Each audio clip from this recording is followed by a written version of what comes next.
Ay magandang hapon.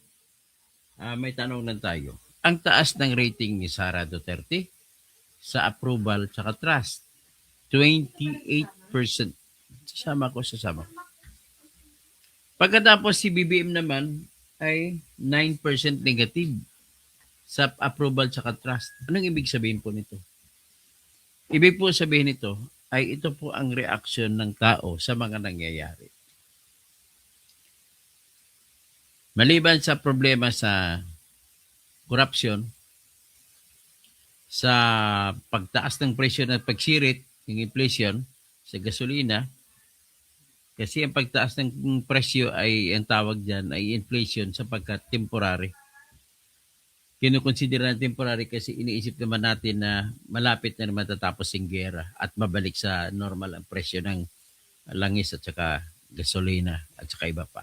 Na iba pang presyo na dumidikit sa langis. So, ang number one talaga pinagalit ng tao dyan sa totoo lang. Grabe ng inflation natin. May problema pa tayo sa mga OFWs natin. Tapos impeachment pa rin ng impeachment. So, yan po ang isa sa dahilan talaga na bagsak, sadsad na naman ang trust rating tsaka approval rating ni Sara Duterte. Ni Bongbong Marcos. Ang kay Sara Duterte naman po ay tumaas. Naging 28% sa approval tsaka trust rating. So, nagpapatunay lamang po yan na talagang ay wala ka nang maasahan dito sa na ang nakikita natin ay si Sara ay sisirit na sisirit. Na nakikita natin ay kung lalo nilang tinutuloy ang impeachment, lalo lang sila matatalo kay Duterte. Yan lamang po. Kaya siguro ang taktisya ni dapat kung ako naman ang adviser ni BBM, ang gagawin ko, magpakita ako ng kabaitan kay Sara para babalik ang tiwala ng maraming tao, pati mga DDS na mga butante ay magiging malambot na rin kay Bongbong Marcos. Kaya nga ngayon, kita mo nakakahiya. Nakakahiya talaga yung rating niya. Negative 9. Negative 9 sa trust rating, negative 9 sa approval rating. Pag approval rating, hindi po gusto ng mga tao yung resulta ng trabaho ni BBM. At kung hindi nila gusto ang resulta ng trabaho niya, hindi rin sila nagtitiwala kay BBM. Sa kabilang banda, ang taas naman ng tiwala kay Sara Duterte at ang taas din ng approval ang pagtanggap nila ng trabaho ni Sara Duterte. At ito naman po, ang ibig sabihin ay kontra ito sa impeachment. Bakit? Kasi ang impeachment grounds nila ay betrayal of public trust na sinira ni Sara ang tiwala ng taong bayan. So, paano mo sabihin na nasira ang tiwala ng taong bayan kung mataas naman ang trust rating sa survey? Kabaliktaran. In fact, kabaliktaran ang nangyayari. So, with that, all I can see is dapat ito na po in-expect kasi kahit pa matuloy ang impeachment, expectant naman po ang mga tao na maganda ang depensa ni Sara Duterte. Kasi una-una na baril na, nabasag na po yung tinatawag na naratibo o kwento nila ni Marcos at saka ni makakaliwa at saka makadilaw at saka kakamping. Basag na po yung kanilang kwento o naratibo na dahil daw kay may Merigis Piatos ay naglustay si Sara ng pera. Ay hindi naman po ibig sabihin ganon yan sapagkat po kailangan talaga itago naman ang pangalan ng mga taong tumanggap ng pera. At kailangan itago kasi batas po yan na dapat hindi po sirain ang national security, kasiguruhan ng bansa natin. Kasi pag dilabas mo yung mga pangalan ng mga nakatanggap ng pera, may potential po na mawawasak po ang ating seguridad sa ating bansa. Naalala ba ninyo no na paano natunto ng SAF 44 ang lungga ni Marwan na bomber, number 1 bomber sa Asia? Yun po dahil po sa confidential fund ng balita ko 60 million pesos ang binigay sa taong katabi ni Marwan. Kasama niya lagi.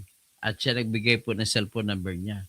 At kung nakuha ng cellphone number niya, ang ginawa na lang ng mga military, ng mga pulis, ay ginamitan na lang nila ng global positioning system at nakuha yung longitude saka latitude ng lugar kung saan siya at andun tabi niya si Marwan.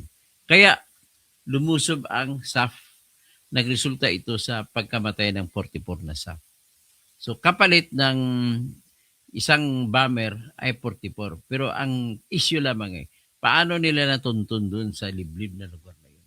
Yun po dahil sa confidential fund na 60 million pesos na binigay ni Noynoy Aquino doon sa mga nagbigay na impormasyon kung saan si Marwan at saan siya matatagpuan. Yan po ang ibig sabihin po ng confidential fund kung bakit Merigis Piatos hindi binubulgar kung sino pangalan. At ang dami doon. So ngayon, ibig sabihin, naintindihan na rin ng tao ngayon kapag sikreto pala ng pundo ay hindi dapat binubuyagyag. Kasi kung sino mga ahente na nagbibigay ng impormasyon, pag mabisto yung pangalan na pwede silang patayin ng mga kasama na. Halimbawa, may mga taga-NPA kasi sino ba ang may correct na impormasyon patungkol sa mga impormasyon ng mga rebelde. Hindi kapwa din nila rebelde ang magbibigay informasyon, may kapalit na bayad yun. Ganun po, yan ang trabaho.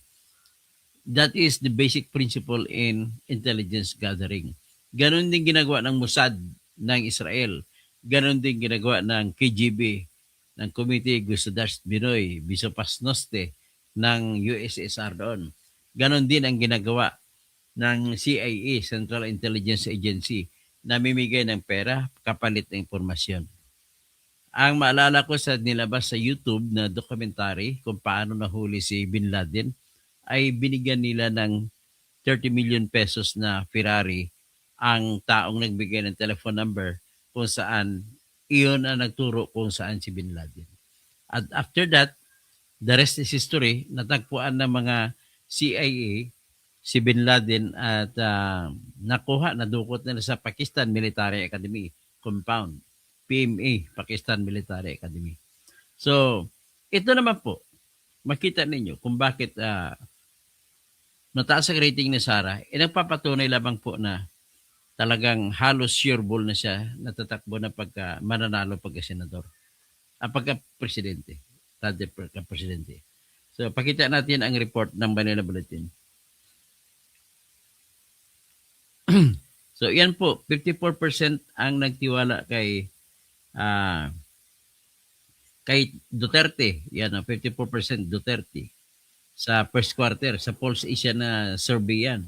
Tapos 35 lang ang naniwala kay Marcos sa negative 9 na rating. So sabi niya, most Filipino adults express distrust and disapproval toward the president. Ayun, kita nyo na. While separate opposite naman towards the vice president. So, ang nangyari, kita niyo naman, ulit-ulitin lang, kahit ulit-ulitin pa natin yan, ganun talaga lalabas yan. At ebidensya lamang po yan na hindi gusto ng tao ang ginagawa ng mga tauhan ni Duterte. Ano ni Marcos, kagaya ng pagpa-impeach sa kanya. Gaya yung pag-trial ng ICC. So, maraming tao ang ayos ginagawa ni Marcos. Kasi lahat, kahit ano pang tago ni Marcos, siya lahat naman nag-utos niyan. Magkaroon ng trial sa ICC. Siya rin lahat na nag-utos niyan. Di ba? So ano ngayon, Marcos? Hindi ka pa ba magre-resign? Ang mukha mo ngayon para ka ng palito. Dapat sa iyo mag-resign na para manatiling buhay ka pa. Tapos, walang mahina ang ginawa mo na responde sa mga problema natin sa gasolina. Dapat noong araw pa ay bago mga 1 month before, 2 months before, alam na natin na magkakagulo sa Iran. Bakit hindi Bakit hindi nagtambak ng gasolina ito at saka langis? Yan ang pinakamali niya. May nagsabi siya, hindi naman ang mga tambak ang gobyerno kasi private naman ang mga nag-import. Eh di kausapin mo ang mga private ano, bigyan mo ng pondo, pahiramin mo at para makatambak sila ng maraming gasolina at para hindi tataas ang gasolina. Pero mo ang pinaka-problema ko sa ngayon, ngayon lamang alam ko ang langis na ginagamit sa ngayon, binebenta sa ngayon ay lumang lumang stocks pa yun. Pero bakit pinayagan ng gobyerno magbenta na mataas? Kaya mali din ang diskarte ni Bongbong, eh. Dapat kasi lumang stock pa ito, dapat ang presyo yung lumang presyo mga ₱50. Eh, ngayon aabot na mahigit 100. Dito sa Mindanao sobra na 100 ang, litro ng gasolina. So, 'yan po ang ebidensya ng kawalang ano, kawalang kakayahan ni Bongbong Marcos na mamumuno sa ating bansa. Bagsak ang ekonomiya. Bumagsak na nga, wala nang tiwala sa atin dahil sa flood control. Tapos madagdagan pa itong crisis na 'to. Nadagdagan na ngayon tuloy ang utang nila. Walang kita, kokonti lang yung kita ng ating pamuwisan. So, ibig sabihin ang transaksyon kulang, kaya konti lang ang kinikita. At kung konti lang kinikita, mamroblema po tayo lahat. O sige, hangdiyan-diyan lang muna tayo. Hahayaan na lang natin si bangag na 'yan. Pinagdarasal ko lang na mamamatay 'yan para mawala na yung problema ng Pilipino. So, magandang hapon po mga kababayan.